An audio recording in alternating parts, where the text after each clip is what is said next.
I've been a carpenter for 43 years, and I'll tell you something nobody ever puts on a bumper sticker. There is no shame in sawdust. I built things with my hands: cabinets, staircases, custom millwork for houses that cost more than I'd earn in a lifetime. I knew the weight of a good piece of white oak. I knew how to read the grain before the saw touched it. I raised my son, Owen, in a house I built myself. Every door frame plumb, every windowsill level, on 11 acres outside Knoxville, Tennessee, land my father left me and his father left him. I am 64 years old. My knuckles are scarred. My back talks to me every morning before I've had my coffee, and I would not trade one single day of it. But the night I walked into the Whitmore family's rehearsal dinner, none of that felt like enough. I want to be honest about that. I want to say it plainly because I think a lot of men my age carry this around and never admit it. You can be proud of your work your whole life, and then one woman looks at you across a room. Just looks, doesn't even say a word yet. And something in her expression makes you feel like you tracked mud onto a marble floor. That was Sylvia Whitmore. My son Owen had been with her daughter Brooke Whitmore for almost 2 years. I had met Brooke a handful of times. She was pretty in a polished kind of way. The way things look pretty in a magazine. You admire them, but you don't quite believe they're real. She laughed at the right moments and asked me questions about my work the first time we met, which I appreciated. But the questions had the feel of a person doing something they'd been coached to do. Check the box.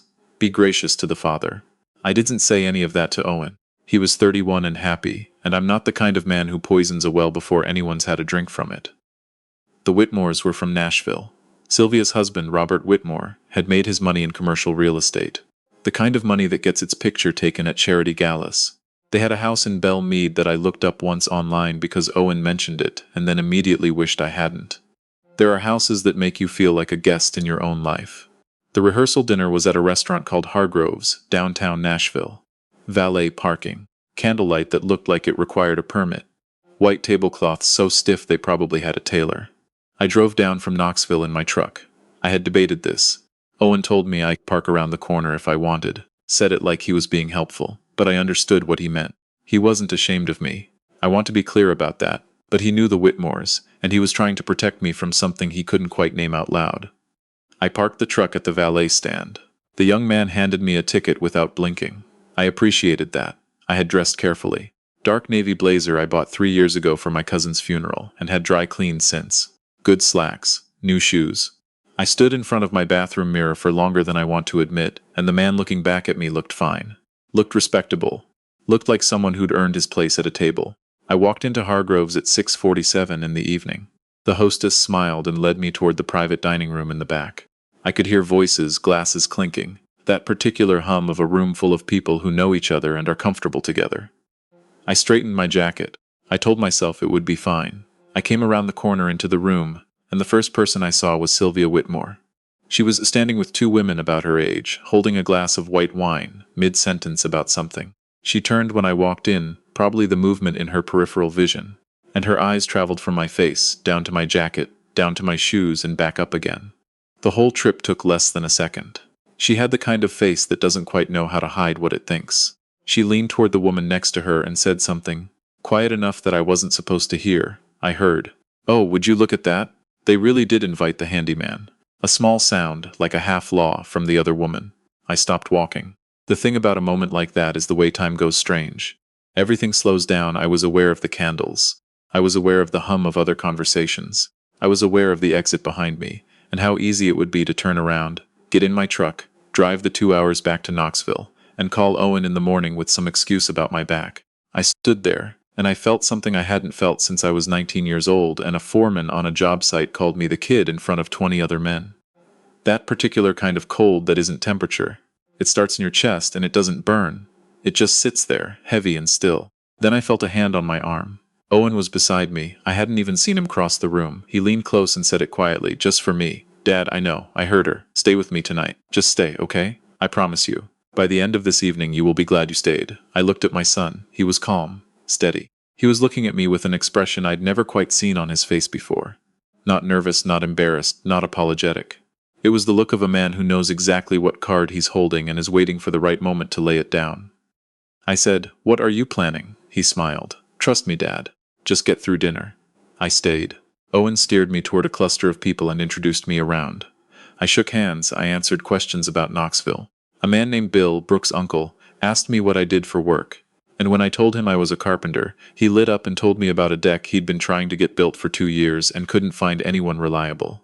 We talked for 20 minutes. He was good people. Sylvia Whitmore drifted in and out of my vision all evening.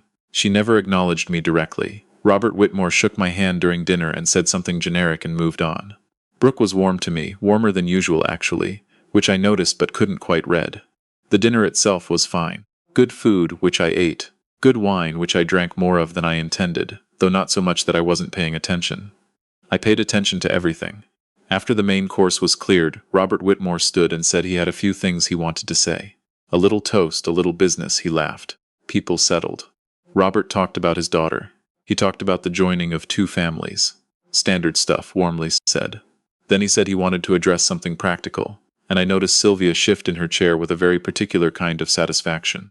Owen, Robert said, looking at my son, we've drawn up a simple document, just a family asset consolidation really. A way of making sure things are organized properly going into the marriage. Your family's land in Knox County is part of what we'd be, well, folding in, so to speak. Your father would co-sign, just as a formality. We have the paperwork here. An associate of Robert's, a man I hadn't been introduced to, sitting near the edge of the room with a leather portfolio, stood up and opened the portfolio. The room was quiet in the way rooms get when everyone realizes what they're watching isn't exactly what they were told it would be. I looked at Owen. Owen looked at Robert Whitmore, and he did not look surprised. Not by 1 degree. Mr. Whitmore, Owen said, and his voice was pleasant, conversational. Before we get to paperwork, I wonder if I could say a few words. Robert gestured broadly. Of course, Owen stood. He reached into his jacket pocket and set his phone on the table face up. About 8 months ago, Owen said, I was having dinner with Brooke, and she mentioned that her father had been looking into the Knox County property. I thought that was a little odd since we'd never discussed it. So I started asking some questions. The room had gotten very still. What I found out, Owen continued, is that the city of Knoxville has been in preliminary discussions about acquiring land along a specific corridor in Knox County for a new regional transit hub. The land most central to that corridor, about 11 acres, belongs to my father. I heard Sylvia set down her wine glass. Now I'm not an attorney, Owen said, but I know a few. And one thing they told me is that a document described as a family asset consolidation, especially one that transfers land rights to a new entity before a government acquisition offer is made, is a very specific kind of instrument. It's not a formality. It's a conveyance. Robert Whitmore said, Owen, this isn't the place. Dad, Owen said, and he meant me. He turned and looked at me. That 11 acres? The county assessor's current estimate for the acquisition value is between $2 and $3 million. That's before the transit authority's offer. I heard that number and I felt the blood move in my face. I had known the land was valuable. My father had told me, never sell, always hold. But $2 to $3 million was a number I had never said out loud in my life. The document Mr.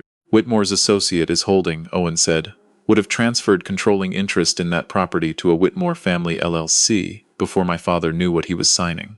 My father was going to be handed a pen during a rehearsal dinner, after a glass or 2 of wine, and asked to sign something described as a formality. He paused.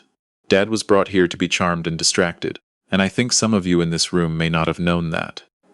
He said this gently, without accusation, looking at Bill, the uncle, who looked like he was learning something unpleasant. But the people who planned this evening knew exactly what they were doing. The man with the leather portfolio had quietly closed it. Robert Whitmore's face had done something complicated. These are serious allegations. They are, Owen agreed. Which is why I've already provided documentation to the Knox County District Attorney's Office. The paper trail is fairly complete. Wire communications, the LLC filing dates, the county transit records. My attorney filed everything last Tuesday. Sylvia stood up. This is outrageous. You're humiliating this family in front of Mrs. Whitmore, Owen said, and he was still calm, still measured. You called my father the handyman when he walked in tonight. I heard you. He heard you. He has worked with his hands his entire life to hold on to land that your family was planning to take from him. I think the record can reflect who is humiliating whom. The room did not make a sound. I looked at my son standing there, 31 years old, composed, clear-eyed, and I thought about the boy who used to follow me around the workshop, handing me nails before I asked, learning the names of tools before he learned to ride a bike. I thought about the man he'd become without me quite noticing when it happened. I was not going to cry in Hargrove's restaurant. I want to be clear about that. But it was close. Brooke had not moved from her seat. She was staring at the tablecloth. She was either devastated or performing devastation, and I genuinely could not tell which. In the weeks that followed, I came to understand it was somewhere in between. She had known some of it, not all of it, and the knowing had made her complicit in ways she hadn't fully understood until that moment, watching her parents across a very quiet dinner table. Owen and Brooke did not get married. The wedding, scheduled for 6 months out, was quietly called off. Owen told me Brooke had called him 2 days after that evening, crying, saying she hadn't known about the document. He believed her, partly. Enough to part without bitterness, not enough to go forward. I don't know what the right answer is there. I've thought about it many times. If someone didn't know the thing that was being done in their name, how responsible are they? I don't have a clean answer to that. I'm 64, and I've learned to be suspicious of clean answers.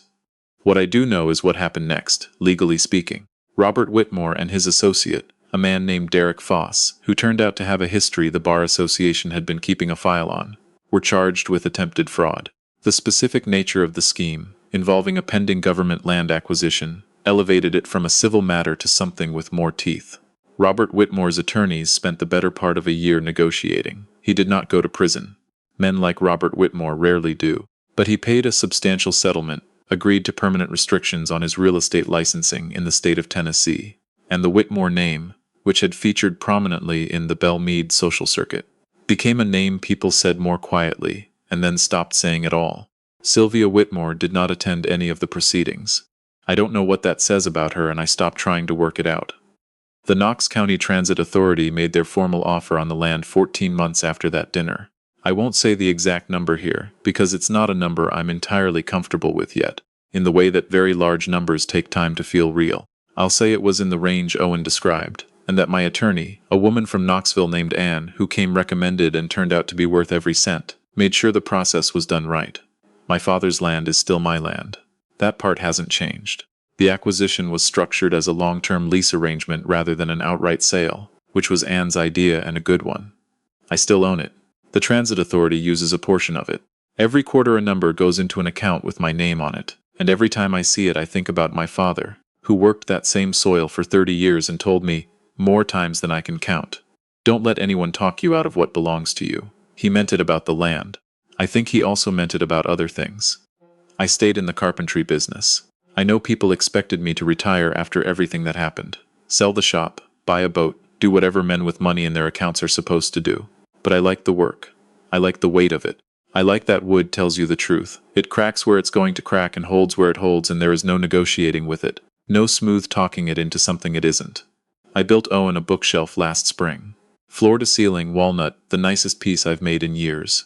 He has a new apartment in Knoxville, lives about 20 minutes from me. Comes over for dinner on Sundays more often than not.